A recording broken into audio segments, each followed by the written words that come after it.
ज़रूरु किथे न किथे हली जेको आहे उहो माणींदो आहे।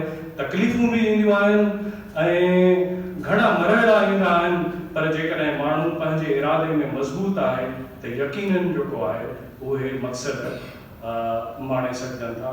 मां लियाकत अली जरबाणी साहब खे गुज़ारिश कंदुसि त उहे अचनि ऐं पंहिंजे हिन सॼे ब्रिगेड सफ़र जी जेका बि उनजे ऑब्ज़र्वेशन में ऐं उन सॼी महिनत में कहिड़ियूं कहिड़ियूं शयूं आहियूं ऐं पाण हींअर किथे पहुता आहियूं। लियाकत जरबाणी साहब।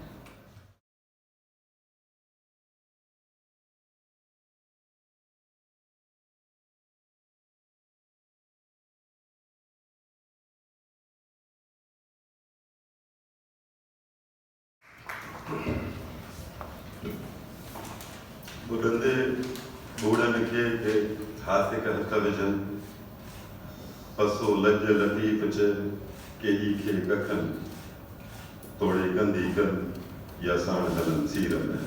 इन शइ जा आख़िर ज़िम्मेदार आहिनि।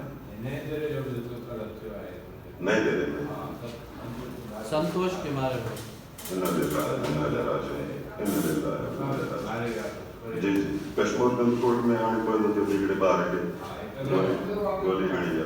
पर स्टेट जा रोज़ाने जी बुनियाद ते सूर केतिरा घणियूं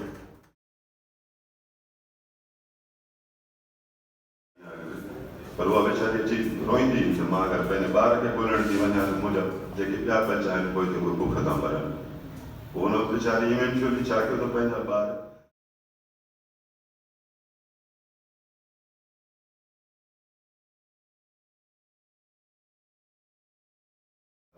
स्टेट वटि गवर्नमेंट वटि हर थाणे ते हिकिड़ो चाइल्ड प्रोटेक्शन यूनिट ऑलरेडी ठहियल आहे, मौजूदु आहे, पर फंक्शनल न आहे।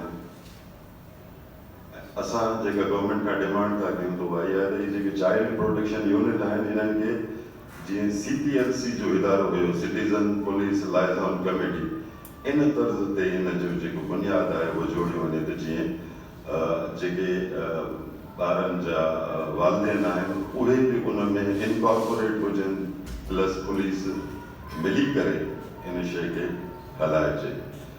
सो उनखे फ़ाल करण जे हवाले सां असां गवर्नमेंट खे रिकमेंडेशन ॾींदासीं त तव्हां CPU चाइल्ड प्रोटेक्शन यूनिट्स उन्हनि खे फ़ाल कयो। उनजे लाइ तव्हां सभिनी असांखे साथ ॾियो था, मंज़ूर आहे।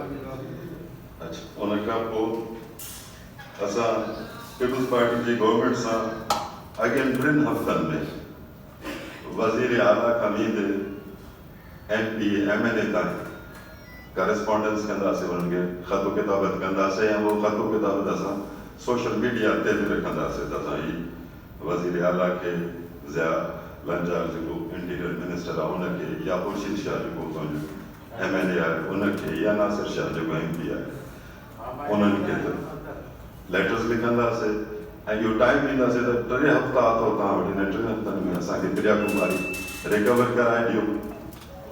जे न त इन 3 हफ़्तनि खां पोइ असांजी तहरीक खे पूरो साल थी वेंदो, असांजे एहतजाजनि खे। उन जेको 3 हफ़्तनि वारो अल्टीमेटम आहे उहो बि असां उन्हनि खे गॾो गॾु ॾींदासीं।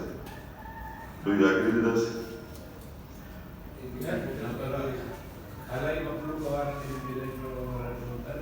जी जी नेशनल भी इंटरनेशनल तक भी लिखंदा, पर ही त उहे आहिनि जेके कंसर्न आहिनि, जेके ज़िम्मेदार आहिनि, उन्हनि जी ॻाल्हि था कयूं। ऐं आख़िर में हिन 3 हफ़्तनि खां पोइ असां एहतजाज जो वॾे पैमाने ते एहतजाज जो हक़ महफ़ूज़ रखूं था पिया। असां हिकिड़े वॾे एहतजाज जी ॻाल्हि ॾींदासीं ऐं उहा जेका आहे सा लिमिटेड न हूंदी त हेतिरी हिन क़िस्म जी हूंदी या हुन क़िस्म जी हूंदी। असां कंहिं बि हद ताईं वञी सघूं था, बुख हड़ताल खां वेंदे कंहिं वॾे एहतजाज या हिकिड़े धरणे जी सूरत ताईं। Do U agree with us?